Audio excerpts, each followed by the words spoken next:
The week leading up to New Year's Eve, I couldn't shake the feeling that something was off with my son, Tyler. He'd always been a quiet, thoughtful kid, but recently, his behavior had shifted. He was spending hours locked in his room, headphones glued to his ears, and his answers to my questions had become clipped and evasive. I chalked it up to teenage mood swings. Tyler was 17, almost an adult, and I figured he needed his space. Still, there was something about his demeanor that left a knot in my stomach, like he was carrying a secret too heavy for him to bear. On New Year's Eve, Tyler mentioned he was going to a friend's house for the night. "We're just gonna play games and watch the ball drop," he said, grabbing his jacket. "Don't wait up." "Be safe," I told him, ruffling his hair like I used to when he was little. He brushed me off with an embarrassed smile, and I watched him leave, the sound of the door clicking shut lingering in the silence of the house.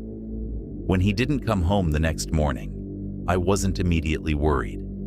Tyler was responsible, and staying out overnight wasn't unheard of for him. I had to work that day, a rare New Year's Day shift, and assumed I'd see him later. Around noon, as I sat in the break room sipping my coffee, I noticed a new email in my inbox. The sender was an unfamiliar address, just a string of random letters and numbers. The subject line read, "You should watch this." Curiosity got the better of me. I clicked it, and the email opened to reveal a video attachment. My heart sank as I hovered the cursor over the play button, a sense of dread washing over me. Against my better judgment, I hit play. The video was shaky, filmed in what looked like a dimly lit basement.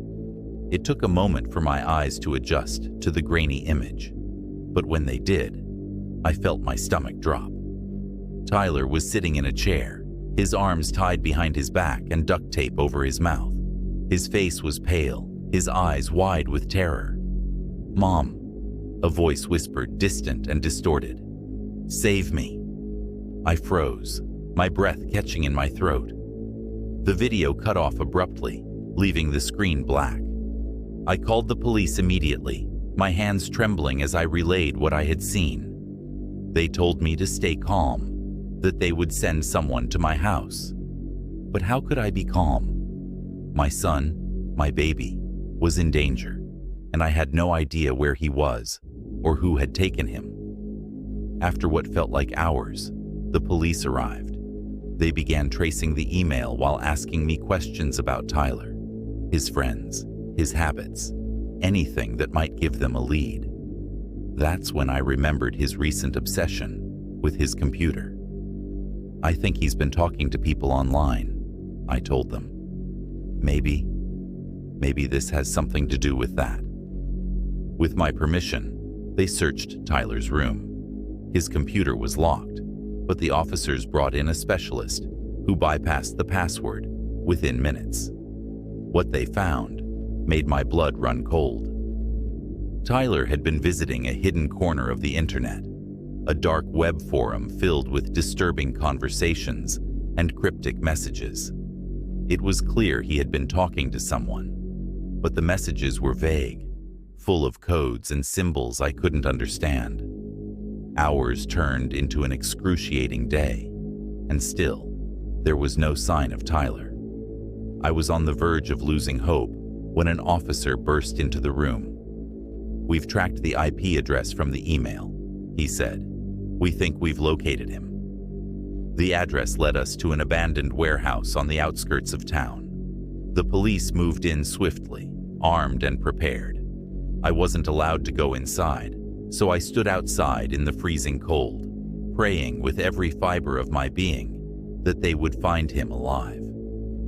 Minutes later, they emerged with Tyler, shaken but unharmed. Tears streamed down my face as I ran to him, wrapping him in my arms. He sobbed into my shoulder, whispering over and over, "I'm sorry, Mom. I'm so sorry." The people who had taken him were arrested on the spot. They were part of an underground group that preyed on vulnerable teenagers, luring them in with promises of belonging and excitement. Tyler had unknowingly walked into their trap, but thanks to the quick work of the police, he was safe. That night, as we sat together on the couch, I held him close and vowed never to let him feel alone again. The experience left scars on both of us, but it also taught me the importance of staying connected. Tyler and I talked more openly after that, and I made sure he knew that no matter what, he could always come to me. New Year's Eve will never be the same for us, but it's no longer a day of fear. It's a reminder of what we almost lost, and how grateful I am that we found our way back.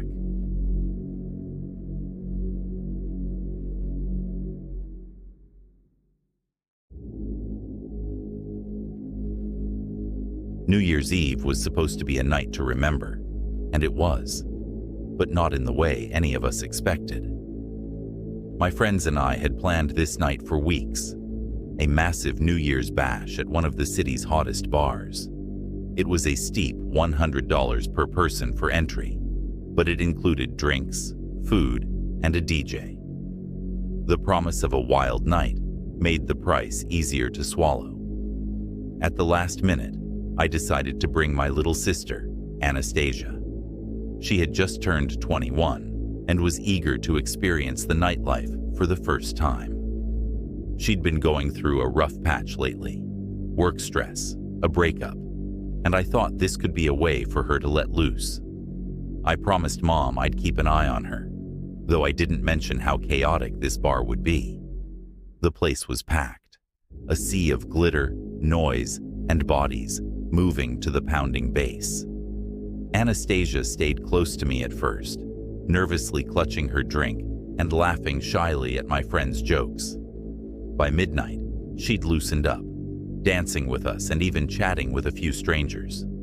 I was relieved to see her smile again. When the countdown started, the bar erupted in cheers and confetti. Drinks spilled, people kissed, and everyone screamed, "Happy New Year," over the blaring music. It was a perfect moment, or so I thought.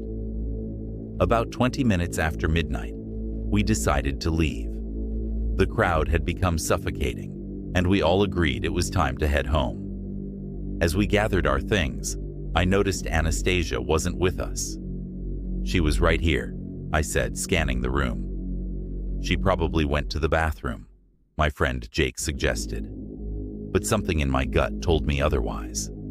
I pushed through the crowd, calling her name.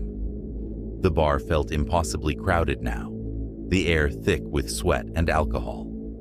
I checked the bathrooms. No sign of her. Jake and the others spread out, searching every corner of the bar. After what felt like hours, but was probably only 10 minutes, panic began to set in. Anastasia wasn't answering her phone, and no one remembered seeing her leave. We decided to check outside. The icy air hit me like a slap as we stepped into the alley behind the bar. The streetlights cast eerie shadows on the snow-covered ground. That's when I saw it. A scuffed shoe lying near the edge of the parking lot. Anastasia's shoe. "Over there!" Jake shouted, pointing toward a darkened corner of the lot. My blood ran cold as I saw her, struggling against a man who was dragging her toward a truck. "Hey, let her go!" I screamed, running toward them. The man turned to look at me, and I'll never forget his face, hidden beneath a ski mask, with only his cold, calculating eyes visible. He shoved Anastasia into the truck and slammed the door. I reached the vehicle just as the engine roared to life. Jake and I pounded on the windows, yelling for someone to help, but the truck sped off, its tires skidding on the icy pavement. We called the police, of course, gave them the license plate, the description of the truck, everything. They searched for weeks, plastering Anastasia's face on every news station and flyer in the city. But it was like she vanished into thin air. I replay that night over and over in my head. The moments we were dancing and laughing. The last time I saw her smile. The sound of her scream as the truck door slammed shut. New Year's Eve was supposed to be a celebration, a fresh start. But for me, it's a yearly reminder of the sister I couldn't save. And every time the clock strikes midnight, I wonder if she's still out there somewhere, waiting for me to find her.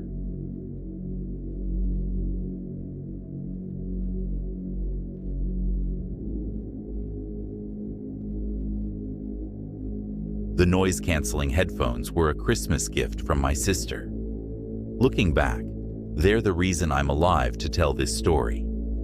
I was at my friend's Nathan's New Year's party, the kind where you only know about 20% of the people there. His 3-story Victorian house was packed. By 11:15 p.m., I had hit my social limit. I found a quiet spot in Nathan's home office on the 3rd floor, slipped on my headphones, and sank into his leather armchair. The music drowned out the bass-heavy beats from downstairs. I must have dozed off, because when I opened my eyes, the room was darker. The hallway light that had been streaming under the door was gone. I checked my phone. 11:57 p.m. Perfect timing for the countdown, I thought, though I wasn't particularly excited about rejoining the crowd. That's when I noticed the texts from my sister. "Where are you? Are you still at Nathan's? Get out if you're there." The last one sent at 11:48. I pulled off my headphones, and the silence hit me first. No music, no party sounds, just the hollow whisper of winter wind somewhere in the old house. The door handle turned silently under my hand. The hallway was pitch black, but my phone's flashlight revealed the way to the stairs. As I approached, I heard what sounded like wet footsteps on hardwood below. That's when the first scream came from downstairs. Not a party scream, I knew the difference. This was primal, cut short, followed by a heavy thud. I backed into the office, locked the door, and wedged the chair under the handle. Through the gap between the floor and door, I saw flashlight beams dancing downstairs, accompanied by hushed, urgent voices I didn't recognize. They weren't looking for survivors. They were hunting. I killed my phone's light and crouched in the corner behind Nathan's desk, shaking. The voices grew closer. Check every room, no witnesses. Their footsteps were methodical, professional. These weren't opportunistic burglars. The door handle jiggled. My heart nearly stopped. Then came the sound of splintering wood as they began to force it. The window behind me was my only chance. Thank God for the old Victorian architecture. The decorative ledge was wide enough for my feet. 20 terrifying minutes later, I was running down Lambert Street in my socks, calling the police. The official report said it was a robbery gone wrong. 4 dead, including Nathan. 12 others injured. The suspects escaped before police arrived, but I saw the precision in their movements through that gap under the door. The way they communicated. This was planned. I still check the news every day, hoping to see they caught them. I saw a small article. String of New Year's home invasions, spans 5 years, multiple states. Always the same setup. Always a crowded party. Always right before midnight. Tonight is December 31st again. I've locked every door and window. But I keep thinking about all the parties happening right now. All those people counting down to midnight, unaware that some New Year's kisses will be their last. The worst part? I never saw their faces. They could be anyone. I suggest being very careful if you decide to throw a New Year's party.